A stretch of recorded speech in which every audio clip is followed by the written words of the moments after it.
All right, City Manager reports. Thank you. We have several this morning. I'd like to start out with Mr. Ruben Aragon from the Latino Community Development Agency to update us on his organization's scope of work and some of the achievements they've had recently. Thank you for coming down this morning. Thank you very much. I'm Ruben Aragon, the President and CEO of Latino Community Development Agency. I'd like to address two things. Would like to address the strong economic importance of Latinos in Oklahoma and have they become a very solid engine of economic growth, as well as how the Latino agency is serving Oklahoma. And now Ed Shadid earlier mentioned that Latinos are now 18% of Oklahoma City's population. Latino population is doubling every 10 years. Over 60% of Oklahoma City schools. And people hear these shocking statistics and sometimes what's happening. But I think a question to ask is, what would happen if Latinos were not growing that fast? In 2000, Oklahoma wasn't growing. We lost, after the 2000 census, one congressional district. In 2010, Oklahoma again kept up with the rest of the growth. However, if you look at that growth, the majority of the growth in Oklahoma was the Latino growth. Without the Latino growth, Oklahoma would have lagged again, as in jeopardy of losing yet another congressional district. Latinos have become a very powerful part of Oklahoma. And Oklahoma has a lot to offer. We all know that.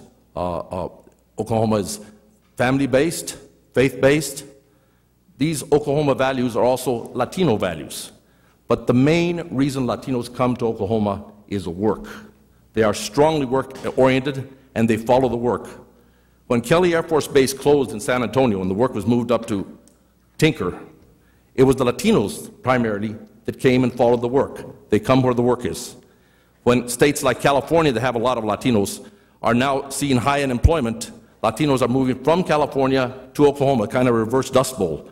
And again, Latinos follow the work. You've seen that work ethic. We have hailstorms.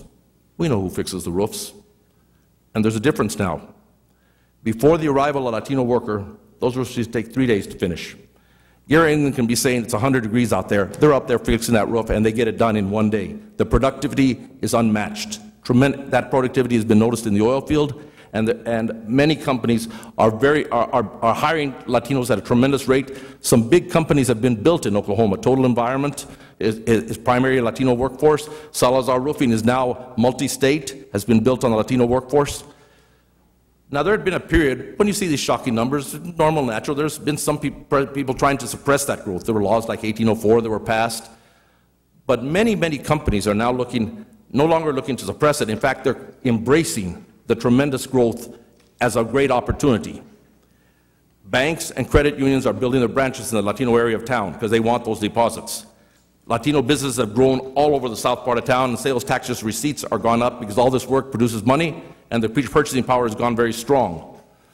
Stores like Buy for Less changed their entire business concept as far as you look at the stores in Edmond, you look at the stores in Norman, they're very different than the ones in Latino areas. They target Latinos. They have big carcasses of beef hanging in the beef shop in the butcher area.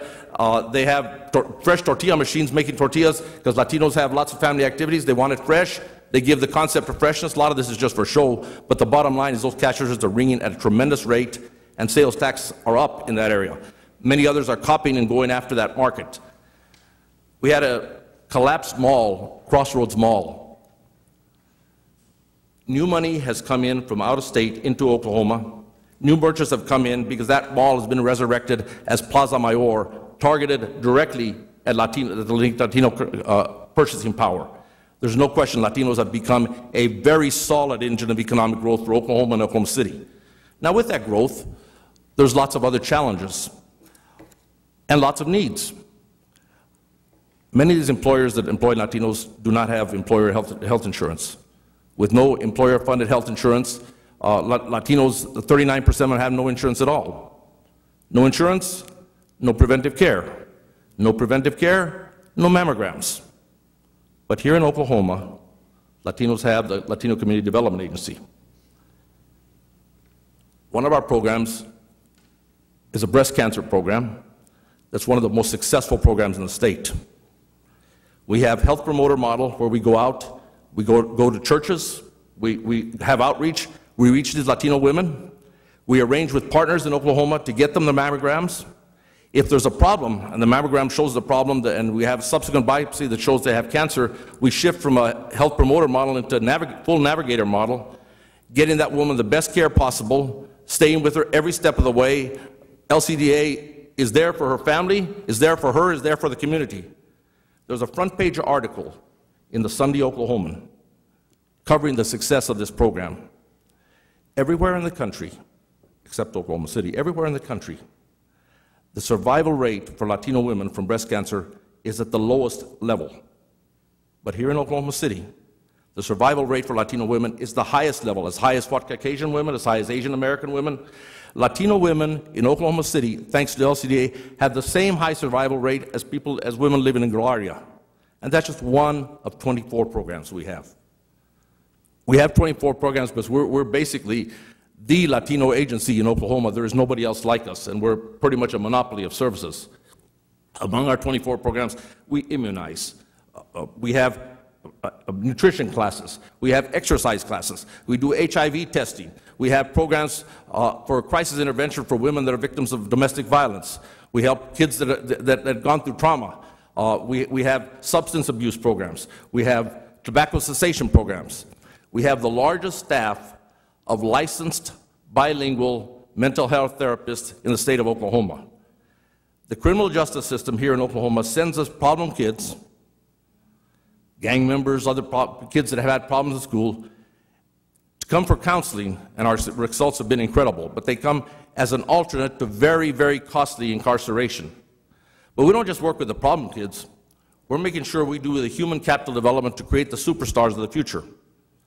We have the highest rated bilingual early childhood infant toddler program in the state. We take kids at six weeks old. By 3.5 years old, they're totally fluent in English and Spanish at a vocabulary level much higher than their age group. These will be the valedictorians of the future class. We have programs for young kids. We have Latino clubs working through the schools. We work through OSU partnership to have 4-H clubs. We also have major programs based on merit. It's merit and need for scholarships, but we want to find the superstars of the future. And we have leadership training. Some of you were at our annual luncheon. Here's a young man. He came to this country. His mom brought him at 14 years old. Didn't speak much English at all. He's gone through our programs. He's gone through our leadership training. 4 years later, at 18 years old, he's standing in front of 700 people at the National Cowboy Hall of Fame, making an address in very fluent English, passionate, thanking the Latino agency for what we do for him. We're creating the superstars of the future. We operate out of an old building, used to be Riverside Elementary School. I'd invite everybody to come and see what we do there.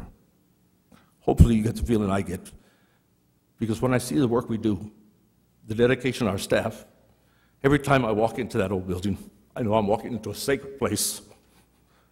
We save lives, we enrich lives, we empower people. Last year alone, we made 114,000 service touches to 44,000 unduplicated clients. We have a tremendous track record that allows us to get the grants and funding for this.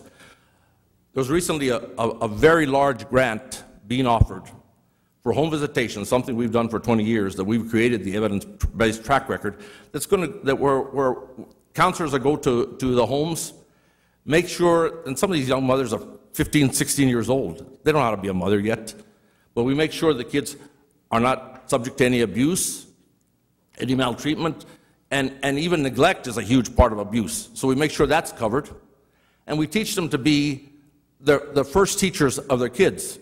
The program works, and these kids that go through that program do very, very well. Now, this grant, and big grants aren't common nowadays. This is a time of sequester. This is a time of government cutbacks. Heck, it's even a time of government shutdown now. So when a very large grant came up, most nonprofits in the state, many of whom are floundering right now with funding, all wanted this grant. Not only the nonprofits, the Oklahoma City schools decided they wanted too. Every school district in Oklahoma, including the Oklahoma City School District, the Bethany School District, bid against us. But nobody could match our track record. And when the award was given Latino Community Agency was awarded $500,000 annually on a multi-year contract. Our award is was almost as great as all the rest of the awards combined. We have a track record, we deliver. We have a very dedicated staff, a passion to serve, so we embrace this new era of growth, and we will continue with human capital development as the Latino community has become a very powerful engine of economic growth for all of Oklahoma. And I'm very thankful that I get to tell our story. I really invite you to come and visit us. We're outgrowing our facility. We may at some point ask for help in trying to expand that, but if there's any questions, I'd be happy to answer them. And I see several people have heard some of this before in our luncheon. And again, thank you for the opportunity. Now, we're very proud of the accomplishments of the LCDA. Thank you for your work down there, and I'm sure there are some council comments. Ed? So a couple. First of all, I want to thank you for your dedication and your work. I think your revenues increased 40%. That's correct. In the last year. Most nonprofits are down quite a bit. They're suffering with funding. Our revenues and our budget next year will be 40% greater than it was just a year ago. We are growing. We have to grow. The community is growing. But we are growing even faster than the community because we have to offer a lot of programs. So we're doing exceptionally well, and we're going after new areas. We want to expand horizontally and do lots of other new areas, as well as we have big wait lists. We have to grow more. But our revenues, while other nonprofits are in a bit of trouble, our growth is surged, and we continue to surge. But I think part of that has to do with the track record of LCDA, but you don't increase 40% without someone like you in leadership, and so I applaud your efforts. Okay, thank you very much. We appreciate the work.